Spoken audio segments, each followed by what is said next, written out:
Que deviendraient nos bitcoins en cas de troisième guerre mondiale? Eh ben oui, il faut bien se poser la question à un moment donné. C'est parti!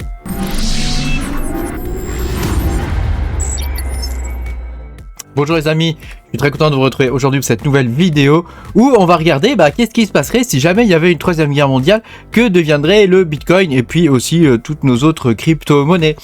Pense à mettre un petit pouce bleu et puis à t'abonner à la chaîne si tu n'es pas abonné. Je te rappelle que tu peux me soutenir en cliquant sur le bouton rejoindre sous la vidéo, tu auras mes vidéos en avance. Donc je regardais l'autre jour un truc, je lisais des articles de journaux etc. qui parlaient de crack obligataire et de rumeurs de troisième guerre mondiale, et je me disais tiens qu'est-ce que deviendrait le bitcoin, et je me suis dit que ça serait un sujet peut-être intéressant. Alors ça peut être un sujet qui peut être quand même un petit peu anxiogène, donc si tu es un peu sensible et tout ça, peut-être c'est mieux que tu regardes pas cette vidéo, ou alors tu la regardes mais de loin. Voilà, il faut toujours voir ces choses-là au second degré. Et puis évidemment, moi je prévois pas l'avenir, je te montre juste des éléments. Donc on va voir ensemble des cartes, etc. Comment tout ça pourrait se produire et que deviendraient nos bitcoins, puisque c'est ça la finalité de la vidéo. Donc tout commencerait, évidemment, c'est un scénario qui est fictif, complètement fictif, donc évidemment moi je n'ai pas de boule de cristal, je ne prévois pas l'avenir, je te donne des éléments que j'ai et en fonction de ça j'en tire différentes conclusions. Alors j'en arrive aux conclusions que je vais te montrer dans cette vidéo. Alors évidemment ça risque de ne pas arriver, et d'ailleurs je souhaite que ça n'arrive pas. Donc dans le scénario que j'ai imaginé, puisque là on est vraiment dans la fiction, on aurait en mars, avril, mai un crack obligataire.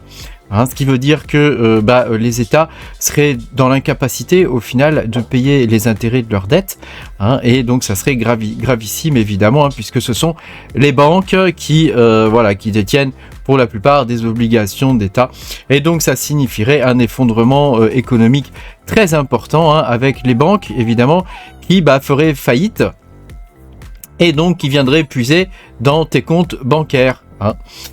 Donc évidemment un truc comme ça qui arrive, ça serait extrêmement grave, et donc tout l'argent qu'on aurait etc.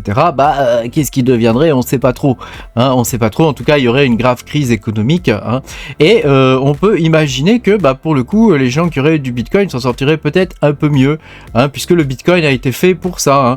Le bitcoin, pour rappel, c'est une crypto-monnaie qui est totalement transparente, parce que ça a été fait par rapport à 2008, vous savez, c'est BlackRock qui est à l'origine de la crise de 2008, les subprimes, c'est eux qui ont inventé le concept, d'ailleurs, il me semble, et voilà, donc pour le coup, peut-être que les gens se tourneraient vers le Bitcoin, et on aurait des achats en masse du Bitcoin, avec le halving et tout ça, ça serait encore plus bullish, voilà, mais sachant que l'argent aurait très très peu de valeur, peut-être qu'on reviendrait au troc ou des choses comme ça. Donc ça, ce serait la première étape. La première étape, on aurait ce crack obligataire. Donc je t'ai mis différentes diapos. Euro, la pire crise financière de l'histoire. Donc tu vois, donc ça, évidemment, ça toucherait pas que l'Europe, ça toucherait le monde entier. Et puis on a des rumeurs de guerre, des rumeurs de guerre qui sont liées à tout ça. Tu sais que quand il y a des crises économiques gravissimes comme ça, la guerre n'est jamais très loin, puisque c'est un bon moyen, la guerre, pour les gens riches et puissants, d'inverser la tendance, et d'aller piller des ressources ailleurs, et donc de s'enrichir de nouveau. Mais là, évidemment, en tant que troisième guerre mondiale, évidemment, je pense que elle serait très différente des autres guerres, puisque, évidemment, maintenant, il y a les armes atomiques. Et donc, voilà, on a des rumeurs de troisième guerre mondiale, et quand on regarde la carte du monde, la guerre qui a commencé en Ukraine, on voit que le front de cette guerre-là, même si ce sont des guerres qui, au final, ont l'air de pas avoir grand-chose à voir, au final, je trouve que le front de ces guerres-là s'élargit, et on a un élargissement du front donc en Israël, avec toutes sortes de problèmes là-bas, et puis aussi un élargissement du front maintenant dans le Yémen, donc on a actuellement 3 fronts, peut-être que ces fronts-là vont s'élargir au fur et à mesure, voilà. Après, voilà, il pourrait y avoir aussi des problèmes au niveau de Taïwan, mais j'y crois pas trop au niveau de Taïwan, je pense plutôt que la Chine va rester neutre dans ces histoires-là, mais que, voilà, tous les pays occidentaux, l'Afrique du Nord, le Brésil, etc. vont peut-être à un moment donné s'embraser et tout ça ils vont tous se mettre sur la gueule. Hein. Ils vont tous se mettre sur la gueule et malheureusement, on va en venir aux armes nucléaires. Donc en prévision des armes nucléaires, qu'est-ce qu'on aurait hein? On aurait donc des bombes hein, qui éclateraient un petit peu partout en France. Voilà. Ah oui, j'ai oublié de préciser hein, que avant les rumeurs de guerre, etc., on aurait, évidemment, comme il y a une crise économique extrêmement grave, on aurait une guerre civile en France. Hein.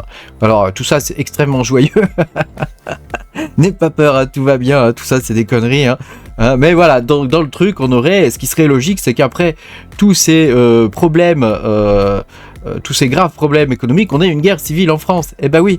Hein, mais ça commencerait d'abord, les guerres civiles commenceraient d'abord en Grande-Bretagne, puis s'étendraient à l'Allemagne, à l'Italie et enfin à la France. Hein. Donc là, bah, évidemment, ce serait le chaos. Hein, et voilà, c'est ça qui était important de dire, hein, c'est que bah, pour le coup,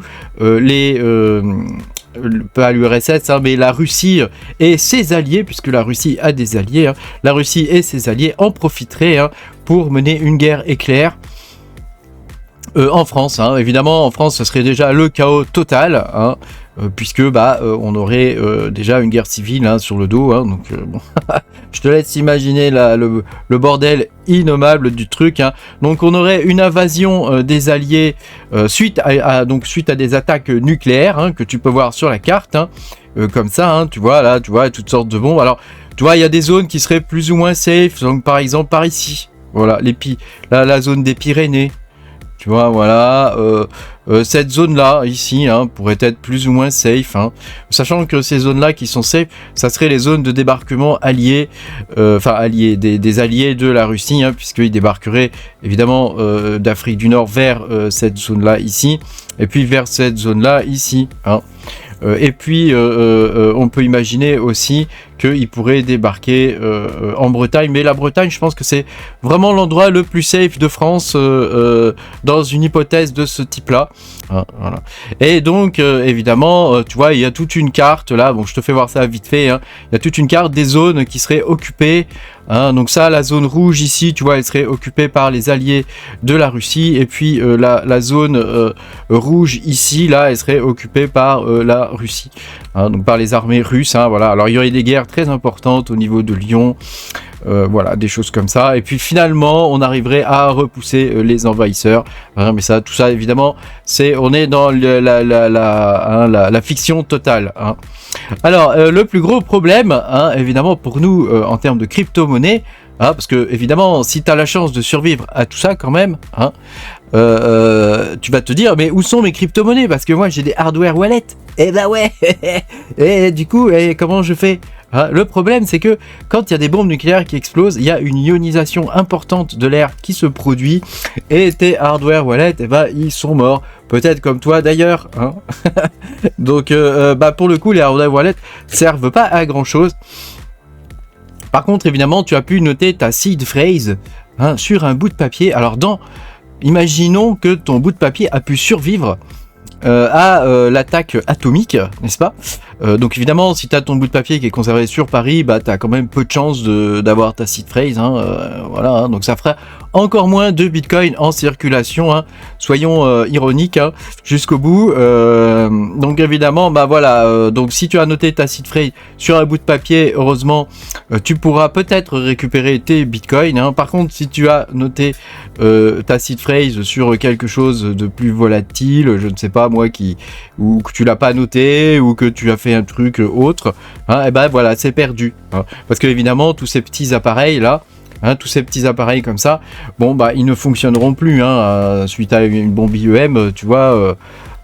Ça fonctionnera pas. Donc je suis pas le seul quand même à me poser ces questions. Alors je suis pas survivaliste ou je sais pas quoi, mais voilà, je voulais quand même te partager ça parce que je me dis voilà, c'est peut-être ça peut être intéressant quand même. Pas forcément de se préparer parce que de toute façon, hein, comme tu peux le voir sur la carte, on n'a pas grande chance de survie, hein, mais voilà, d'imaginer ce que ça pourrait être. Et voilà, peut-être avec un peu de chance, si tu vis en Bretagne, peut-être tu as des chances de survie. Et que donc peut-être ton hardware wallet breton, n'est-ce pas, pourrait survivre, hein, voilà, ou pour ceux qui sont dans les Pyrénées ou dans le Languedoc ou dans des zones, voilà, s'ils survivent aussi à l'occupation, évidemment, et à la guerre civile, hein, n'est-ce pas, parce que tout ça, hein, quand même, hein, c'est pas très réjouissant, hein, c'est le monde qui nous prépare.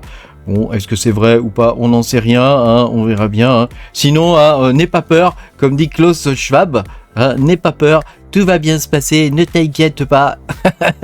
La vie est belle, hein, tu n'auras rien et tu seras heureux. Hein, tu vivras dans une caravane, hein, avec rien. Enfin, si, tu auras une caravane, mais peut-être que tu la loueras en fait, ta caravane. Eh ouais. Donc peut-être que tu auras vraiment que dalle.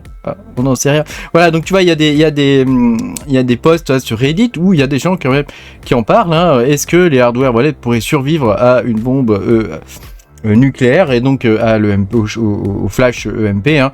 Et donc évidemment, bon, il y en a beaucoup qui disent, hein, et c'est ce que je pense aussi, hein, qu'est-ce que t'en as à péter de tes cryptos hein, s'il y a une guerre nucléaire. Mais bon, faut toujours se dire que peut-être que c'est...